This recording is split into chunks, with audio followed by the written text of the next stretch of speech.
You were the first person born in your family in Boston, in the Yeah, US, correct?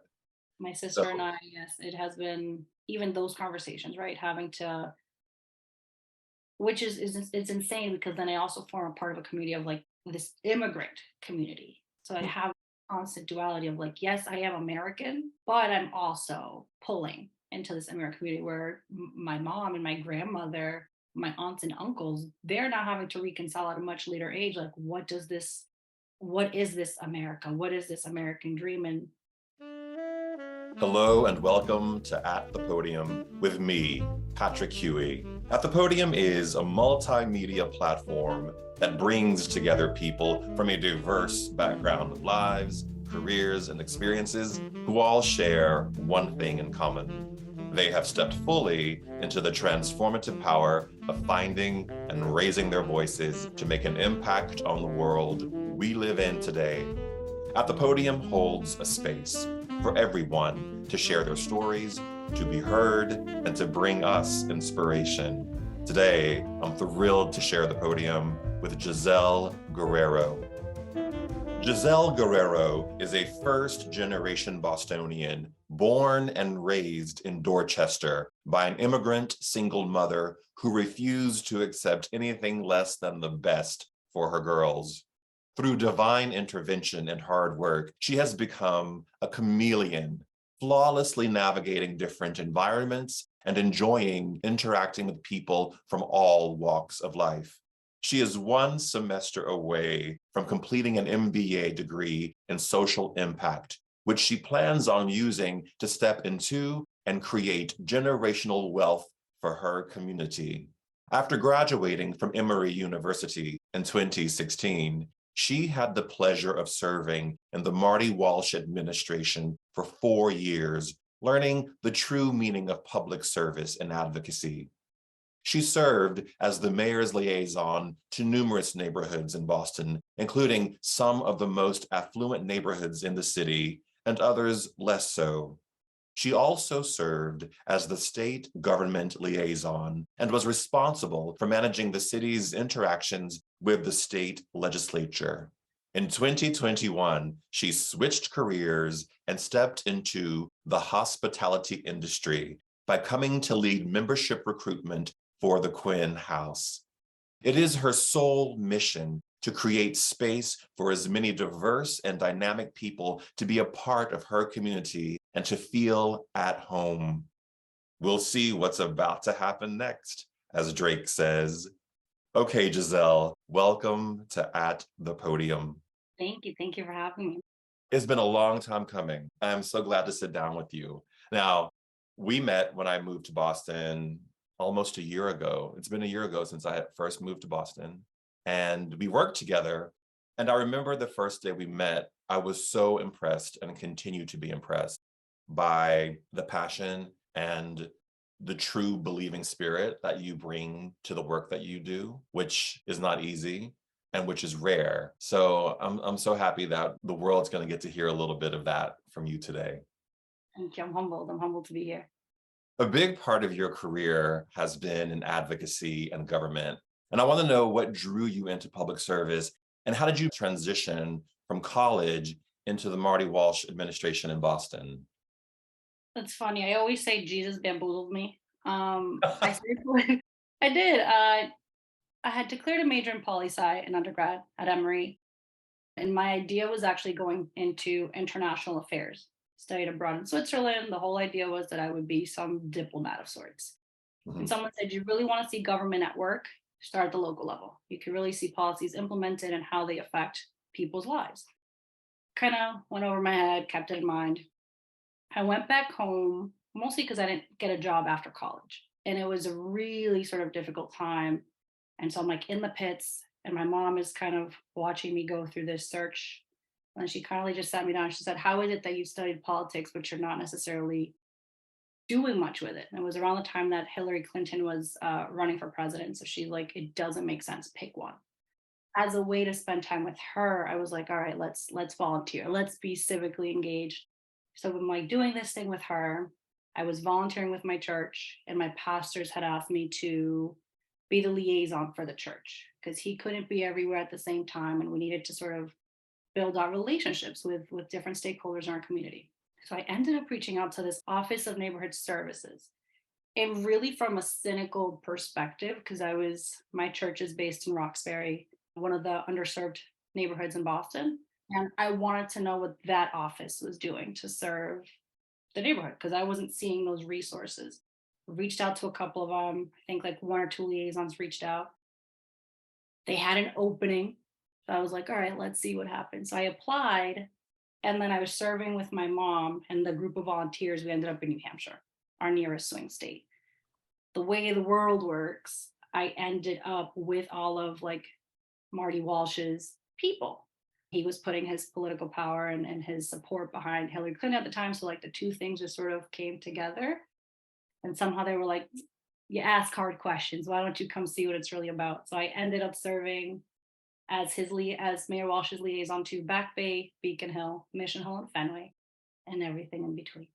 So had you not have gone up to New Hampshire to stump for Hillary Clinton, you would not have had that intersection happen with Walsh people. 100%, because it's two worlds that are intertwined. But when you serve in a political administration or for the city, it's not required for you to also be involved on like the political side of things. There's the 9 to 5 job. You are showing up to do a job, and then there's you're volunteering.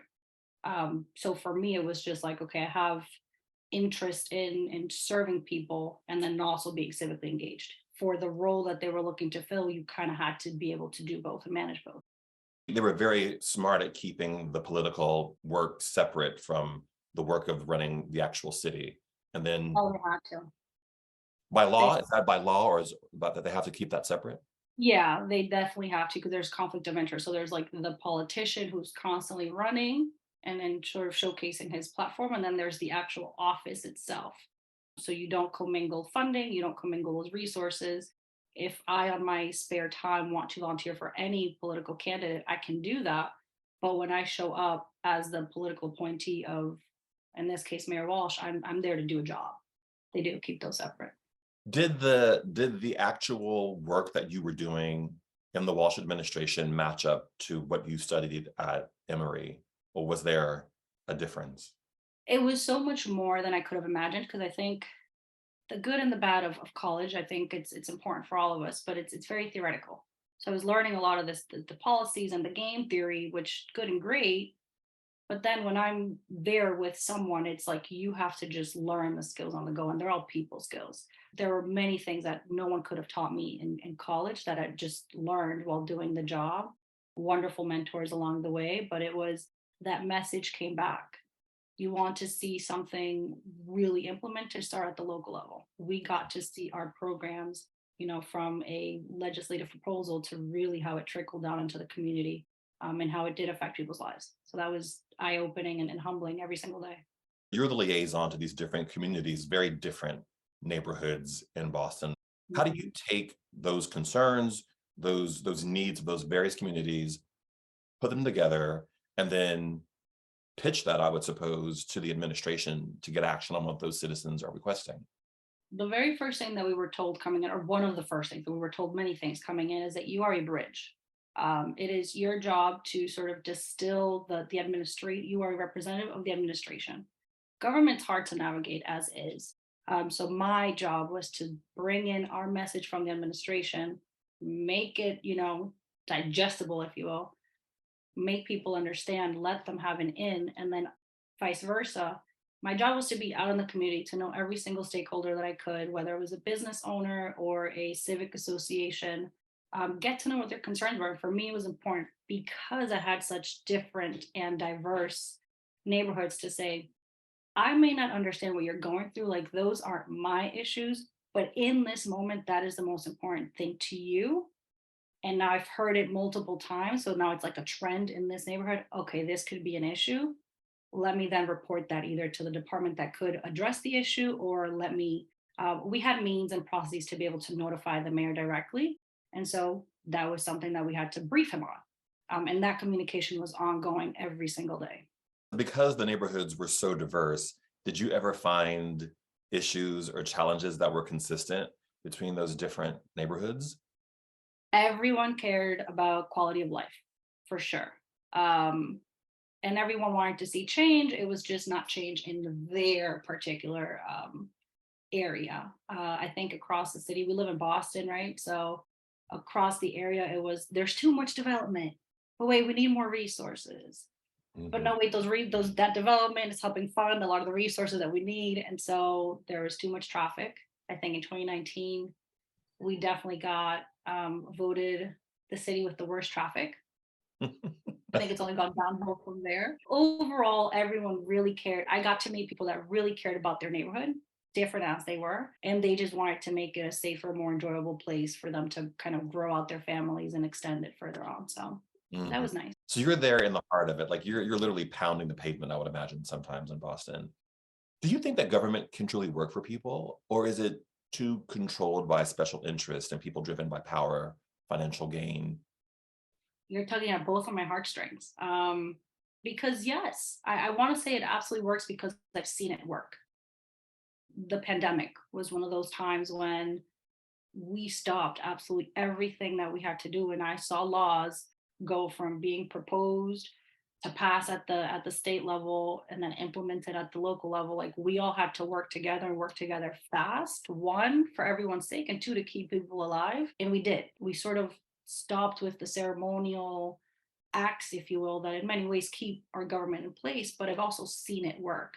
I think it's what drives one, the frustration, and two, the passion to keep going. Mhm. Do I think it's very much controlled? Yes. I think it's still a system that has been created that is actually working as it should. It's just that we also have people on the outside there saying we don't have to abide by that, and we're going to make government work for us as well. So it's sort of, I think it's going to be an ongoing issue and struggle, such as life. But I think it can work, and it has to. Because I don't think there's any other authority or authoritarianism, if you will, that is going to work for our society. But you see this rise of authoritarianism across the globe. Why do you think that's happening? I can tell you why I don't think it'll happen, why it can't happen here, and it's the Okay. fact that we are the very basis of what our nation was created on, right? Like we were going to be this melting pot of everyone has to have a say, everyone's coming from all over. Other nations have been established for years, decades. We are sort of like the new kid on the block that's saying, okay, well, we're going to play by our rules. There's that would be the dismantling of, I think, the US, the core of who we are as a nation, to say, no, democracy is no longer going to be the thing that sort of binds us together. Do you think we're touching that envelope of stepping away from those principles in our current political dialogue? I think with 2020 specifically and seeing sort of the protests that were happening, I remember being extremely engaged, outraged. I was mourning, I was grieving, I was a whole host of things I think a lot of people around the world are feeling as well. But then it dawned on me in having conversations with other more senior staff in the administration that they were sort of like, we've been here before. And it was a civil rights movement. And so it's more of like the waves that come and go that are a part of our history and a part of what makes this sort of government operate. There are always these ebbs and flows. And so I don't think that we're any closer. I think a lot of the fear kind of coming out of that same 2020 wave was, are people going to tire out? Are the protests will eventually die down? Yes, we'll see some changes in policy maybe, and even at the small, at the business level, but then eventually people are going to go back to a norm of sorts. And I think that's sort of where we are until the next big wave comes and we're back on the streets and we're back protesting and some change will happen. And I think that's necessary, but I don't think that we're at the point of a civil war yet, if Mm. that. So much of the country was founded on this idea of revolution, right? And this idea of breaking norms. But I'm wondering if we are in a time where we are shaping a new norm for what it means to be American and for what democracy looks like. And we could definitely be in a moment when that shift is happening. And I think it is. I will say, I think I'm fortunate that I get to live and be a part of a generation that I think is helping push that change, where we're kind of not, where we're saying it's not enough anymore. looking around, even the protests and stuff that were happening, a lot of the people that were driving, that were shifting this energy, were my generation, and maybe even the millennium. Well, who, if I'm the millennial, what is it, Gen Z after all? Yeah, it's alphabet soup. X, Oh my God. Y. Like even in conversations with that next generation, they're like, no, we're not gonna put up with it. I get to live out the change that people before me didn't have the rights to have. And so that's just going to continue. I think we will see openings where there weren't any. Will we have a perfect society? No. I wish, but no. Mm. But I think that will continue to push our way through and to create something that is more acceptable. And we do see it, right? We're growing up in a generation where, in my case, like I remember high school, I had classmates that were becoming transgender, and sort of it was a new concept for us at the time, but one that was acceptable. I'm sort of growing up in a time and a place where that's a norm. That's totally fine. I don't question it. I have no issues with it, which is maybe different than the generations above us, but this has always been around. I'm hopeful. I'm very hopeful. I always say that, and maybe you have a different perspective on it because I've never worked within politics. I've always been more on the corporate business side, But I think when I look at what's happening, as distressing as it is, the hope that I have is that politics, elections tend to be about the future, not the past, good or bad. It Mhm. seems that the idea of politics, elections is all about what are we moving towards. And I think that gives me hope for what you just said, that your generation has been steeped in an idea of more equity, more inclusion, more people coming into the fold versus perhaps previous generations where people were being held out, where laws were being written to keep people from participating fully as themselves within the society that we're creating. I think perhaps that's the challenge, the tension that we feel right now is that we're really in the midst of that struggle. We're really in the midst of that change. And it's kind of on time if you think about it, Giselle, because if we think of the biggest social disruption that happened, the biggest social change that happened being the end of the civil rights movement in the 1960s, late 60s, early 70s, we've sort of been in this 50-year time frame to where we're almost due for a re-examination, a new way of thinking about how we as a society are going to live together, all being sped up by the fact that we all have access to the internet, to information that we wouldn't have had access to even 30 years ago. 100% agree. It's like I said, I'm fortunate just because I feel like I'm in the process. And another 40, 50 years, beyond that, I'll be able to look back and be like, oh, this is what history actually looks like at that point. When it becomes history, I'm like, oh, I remember being in the midst of that process, if you will, where right now we're sort of, when you're in it, you can't really see the full picture. We just have to keep pressing forward. But we're seeing again just shift in our work environments, shift in day-to-day conversations, even at home. I'm fortunate that I have my family is very close. I've got multiple generations, and we're able to sort of poke holes and, well, what was it like when you were coming Mm. in? What conversations were you having at home? And it's, we get so caught up in what we're going through that it's kind of hard to understand that, one, there's a lot of it just continues, and it will continue to move forward. You said something very interesting that you're multi generations of one family in one house, but then your mother comes from a different country altogether. You were the first person in your family born in Boston, in the Yeah, US, correct? my So sister and I, yes, it has been even those conversations, right? Having to, which is it's insane, because then I also form a part of a community of like this immigrant community. So I have this constant duality of like, yes, I am American, but I'm also pulling into this immigrant community where my mom and my grandmother, my aunts and uncles, they're now having to reconcile at a much later age. Like, what is this America? What is this American dream? And we have arguments in this household. Ooh, I don't doubt that. I know you. I know you have lots of thoughts about stuff. But it's humbling because I have a mom and my aunts and uncles that came here because they believed, and in many ways their truth is that America is supposed to be a better place for them. It has afforded them more opportunities that I get to live in, and then I'm sitting here almost ungrateful to be like, yes, but I demand more because I know what this country has to offer, and it has to offer you as an immigrant population. I know that it can do more for us, and that has always been a part of my identity, this sort of duality in everything that I do. Um, Even the very same neighborhoods that I covered, right? I used to call them the rainbow. I had some of the most affluent, if not the most affluent neighborhoods in the city of Boston, paired with, on the other end of the spectrum, one of the most underserved.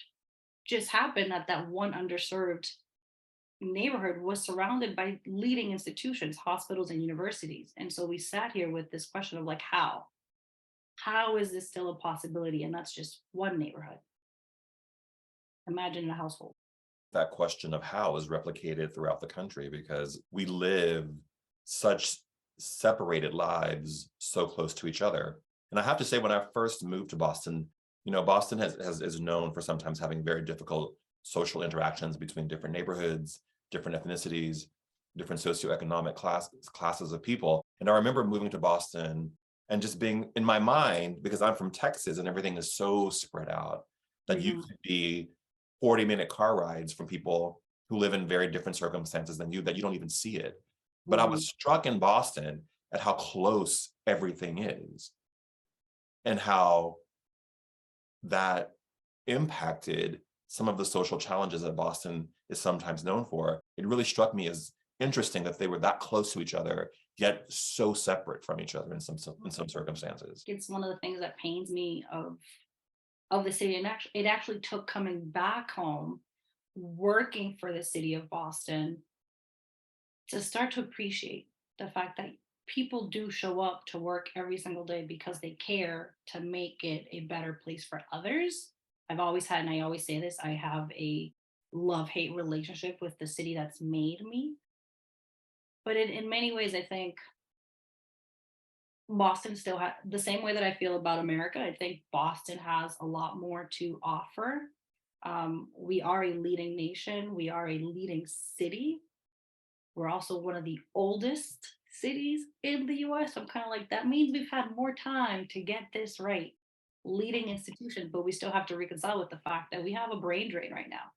A lot of our people of color, our leaders of color, young professionals are migrating down south to other cities. And until we sort of buckle down and choose to face that and address that by creating community, creating spaces for people to just come together and let go of our titles, let go of our pedigree, we're going to continue to see it. So, It's interesting because when I was in Boston, brief though it was, I was very impressed by the level of excellence among the people of color in Boston. And I thought, especially your generation, the younger generation, was really about trying to make social change and really about trying to affect positively some of the issues that we're talking about for the broader culture.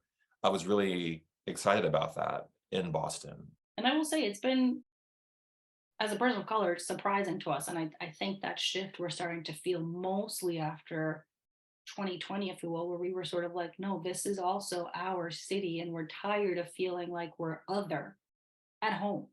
Let's start to showcase the fact that we have elite or just people of color that are excellent. So instead of having it be what's the word? There's always a word for it. I always like to say, like, it shouldn't be surprising to see people of color thriving. We exist in excellence because we are, and we've been doing this. So this conversation of a new Boston, I'm always like, that's not real. There is no new Boston. We've always been here. We've always been great and excellent and elite. We're just choosing to say no more. Let's gather, let's be visible, let's take up space. And sometimes that comes with pushback from the very neighbors that we share the space with. We're just going to continue to show up and be great. We don't have a choice. We don't have a choice. Giselle, you mentioned earlier, we were talking, you mentioned the pandemic in 2020, which was, George Floyd, Breonna Taylor, COVID, such a very fertile time in the country, in the world.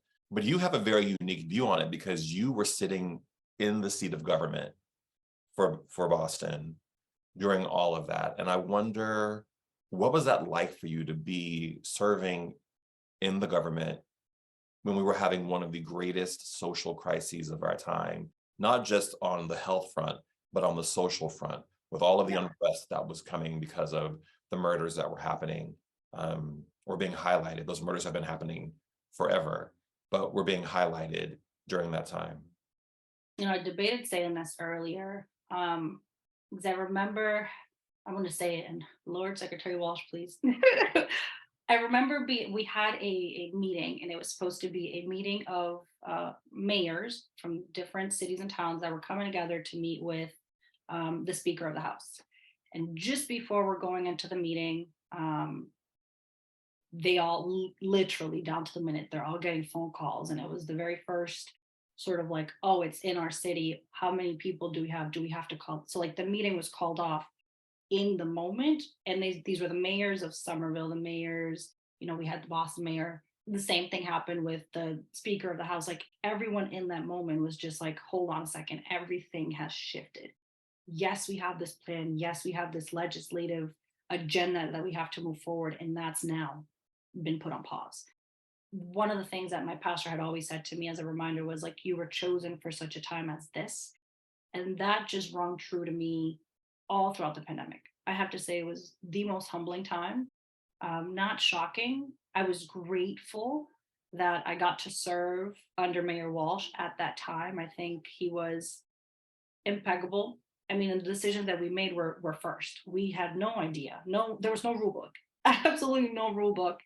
And the man was the first in the building, last in the building, every single day. At that time, I was serving as State Government Liaison. So I had front row seat to the pandemic and everything, but also like the way that two governments were working at the same time.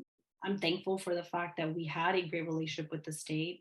People will always joke about Governor Baker and now U.S. Secretary Walsh's relationship, but the entire government, everyone was on the phone with each other. So for us, it was making sure, again, what programs do we have working right now in Boston that we have to share with the state to see if this could be implemented statewide for the safety of people. And of course, then we end up having to bear and deal with massive civil unrest. And at that time, we were still given space. I will be the first to say we had grandma, we had brought her back home. So the house is full. I'm the youngest in the house, and also the only person that's like, you guys know I have to go in and serve. Like I have to.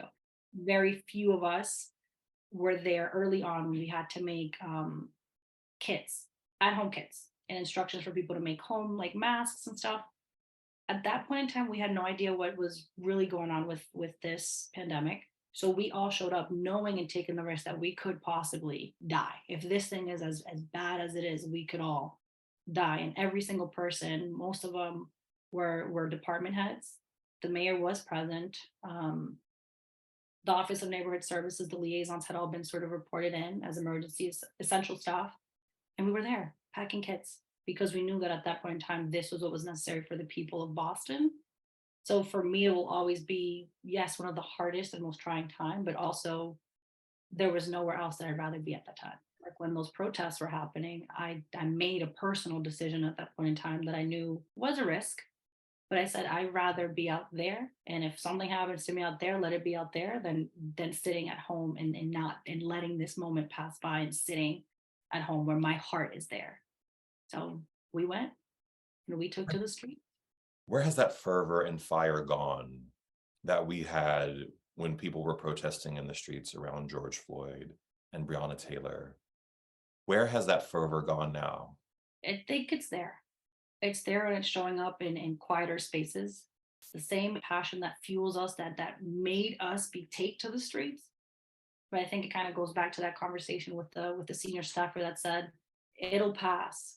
And when it passes, remember this feeling, because eventually the world will try to move on. The world will try to go back to business as usual.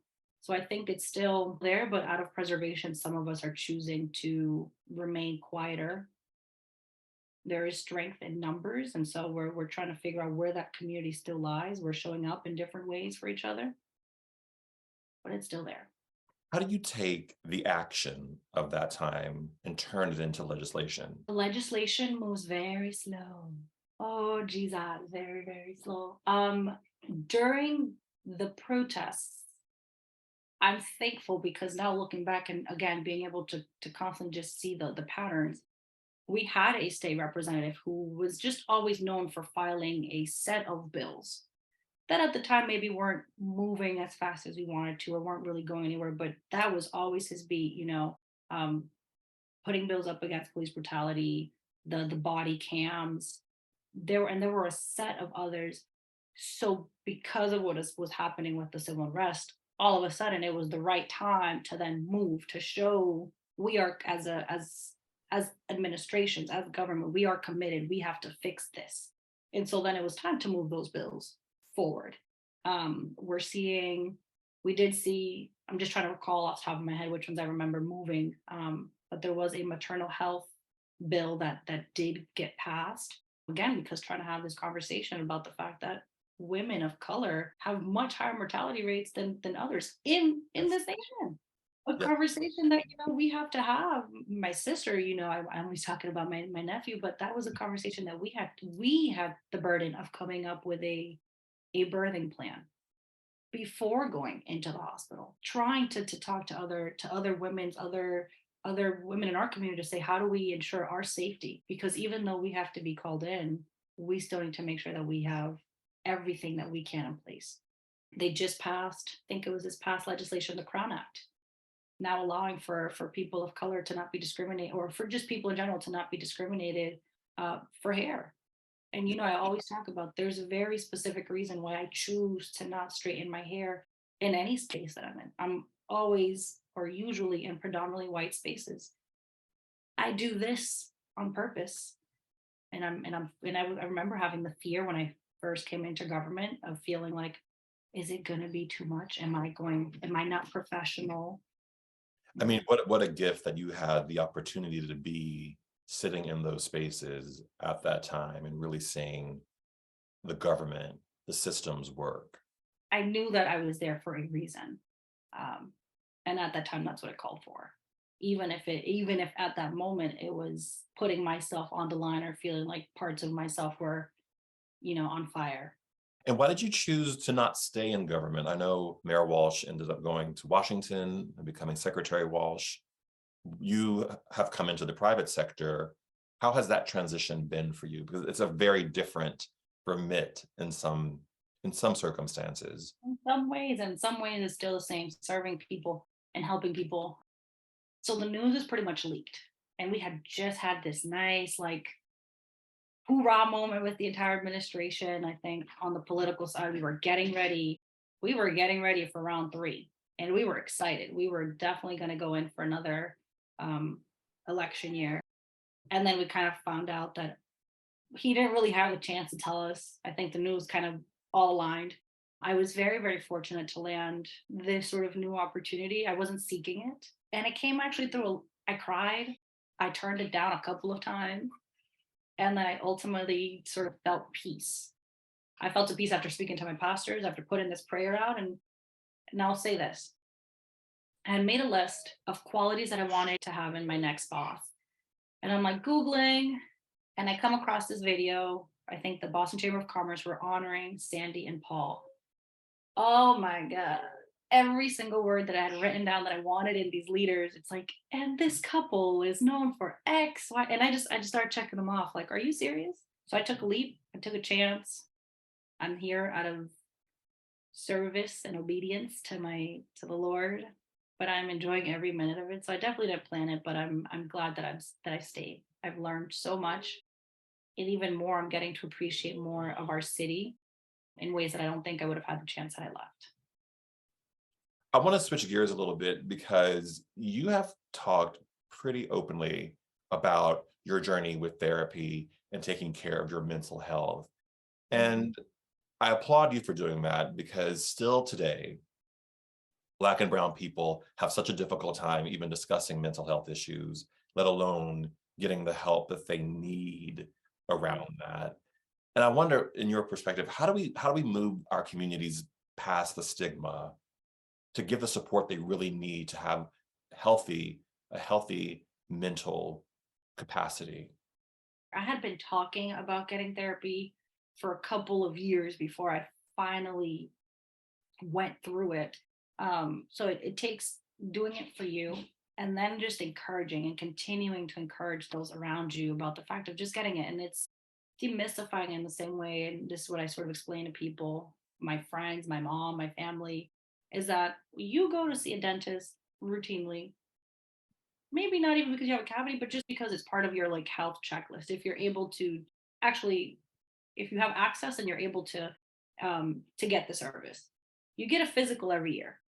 The same reason, just to make sure that everything is still functioning properly and that mental health is this therapy is the exact same thing. It's just someone that's specializing in your mental health and they're just checking. I think we often wait until we're at mental break, um, you know, to then seek. At that point, you're at an emergency, but you can prevent that if you start going just routinely. So we've had those conversations. I think the really important thing for me was finding a therapist of color that would understand not just the social anxiety that I have, but someone that's going to understand the cultural piece, someone that was going to understand the spiritual piece for me. And the truth is we just don't have as many therapists of color. That's what makes it difficult for us. But for anyone that has access, I would say date. It's like dating. Find a therapist. If that one doesn't work for you, you don't have to stay with them. You don't have to stick with them, but go through it, because I think we definitely have trauma, and I think it's demystifying what trauma means. Like, we all carry it. We just learn to cope with it. And a lot of us, I can call it out, and a lot of my colleagues, we're just workaholics. We'll just work to mask whatever else really is going on and to achieve that control. But it's been life changing for me, I have to say. You speak very openly about your faith, and I wonder what that journey into faith was for you, but then also how do you marry some of the challenges that can arise with a strong faith, particularly around women's rights to choose, gay rights, trans rights, all of the isms that Mhm. some in the church now are and always are eagerly embracing today? We've always been spiritual. We grew up Catholic, and I remember going to mass and trying to figure out what the man up front, like, what is the padre saying? I want to understand. I want to be in it. I want to drink the Kool-Aid, but I just don't get it. I don't get it. And then I remember there was a time period where then my mom had converted and started visiting a non-denominational church first. And for a solid 2 years, I fought her on it. Every Saturday, she would invite me. I'd say no, no. So much so that it got to the point where I said, "I'm glad you found your God thing. You don't need to shove it down my throat. Keep your God thing over Keep there. your God thing over there." And then I was invited once, and I felt it was like my hairdresser at the time. I felt bad saying no. The people pleaser hadn't gone to therapy yet. The people pleaser in me said, "All right, let me give this a go." I went, and it was the first time that I understood, that I could relate to what he was talking about football, but I could understand what he was saying. My pastor has always, always, always ingrained in us that faith is a individual journey, and Mm. has taught me about a God that loves everyone. So I've never had the issue with having, someone that is a homosexual, or women that have chosen to have abortions for whatever reason. Like, it's not my responsibility to have a say in this. Am Mm. I right? Probably not, because I've probably sinned from the moment I like woke up. So Mm. I've just been fortunate that my church is one that is very community driven. Our ethos is reach out, restore, and release. It's not about the Christian church, but you yourself as the body of Christ. And so I've had other friends that have at first approached me and been like, I was a little hesitant because you seem to be a Jesus lover. And I'm like, yeah, that is me. And I also love you too. Like, I'm your lover. Like, I just think I love people, and it pains me because I'm like, I've been able to receive such grace, such love, and I have this thing, if you want to call it, but faith is the thing that guides me. And it's worked for me. And I'm like, if someone else could just experience that in their own way, that would be life-changing. But of course, it's an institution that's also very outdated, very extremist at times, and it keeps people out, people that need and should have access to it. So in your bio that you sent me, you quote Drake when he says, "We'll see what's about to happen next." So I ask you, what's about to happen next, Yissel? Or what would you like to happen next? Oh, Lord, is my man gonna come from a UPS truck? Because Lord knows. What is about to happen next? For the first time, my next is living in this new place called now. I have been running this marathon. Of always trying to get to the next. And this year alone has taught me to just, your here is now. This is where I need to be. And so that is my next. My next right now is, I've asked everyone, I'm going to ask you too. You know, we've talked about grad school is literally a few weeks from ending. Don't let me blow past this moment. I'm kind of numb, and it's a massive accomplishment. Everyone reminds me of it, and I'm sort of like, okay, I guess I gotta get the condo next. And I want to be comfortable with just celebrating and being happy right here, right now. Yeah, there's no pressure. No pressure. Yeah, seeing what happens next, we'll see. I love what you just said. The next thing is now. The next thing is now. And I'm enjoying that, you know. Obviously, as you know, work brings very interesting people through, and I have an amazing team of people around me. Yes, you do. I'm really enjoying. And I'm almost like, I hate to admit it, but like, I like this city. I like what I'm getting to do in this city. I like how I feel focusing on myself and myself alone, and sort of demystifying it's not being selfish. Like, I deserve to love myself in all the ways, and to just be present. Existence is resistance. That's what I've said, I think, since graduating. you look perplexed. You want me to say it again? Existence is resistance. Resistance. Resistance. It's what's led me to the health journey, the mental health journey, choosing myself over my partner, if you will. So we'll see what happens next. I'm back on existence equals resistance. That's where I am. Yissel, thank you so much for your time today. I so appreciate it. It's always a joy to speak with you. And I miss being able to see you every day. I mean, Patrick, we can do this often. We can do. No, you know, I called you 2 weeks ago, and I was just like, having someone that could understand. And, you know, we've always said, like, we're going to stay in touch. And so thank you. Thank you for allowing me to be here and to share the space with you. Yeah, I couldn't imagine doing this season without you. And I've had so many of your friends. I've had Derek and Jonathan and Connor Schoen. Yes. So I was like, this panoply of amazing young people is not complete unless Yissel is sitting at this podium with me. And on the throne with the king. No, it's been so much fun. Thank you. Thank you. And I'm so proud of you graduating graduate school. That is not an easy feat. It's been a journey, but one that I'm grateful for. It hasn't felt as, I mean, right now it feels painstaking. I'm like, why are these classes taking so long? But it's been I would have never imagined myself getting an MBA. That was supposed to be my sister's role. And here I am, like, whew, how did that happen? You're doing it. You're doing it. All right, Yissel, thank you.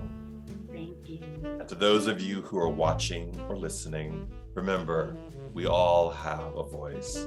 Use yours wisely. Bye, everyone. Thank you, Yissel. Thank you, Patrick.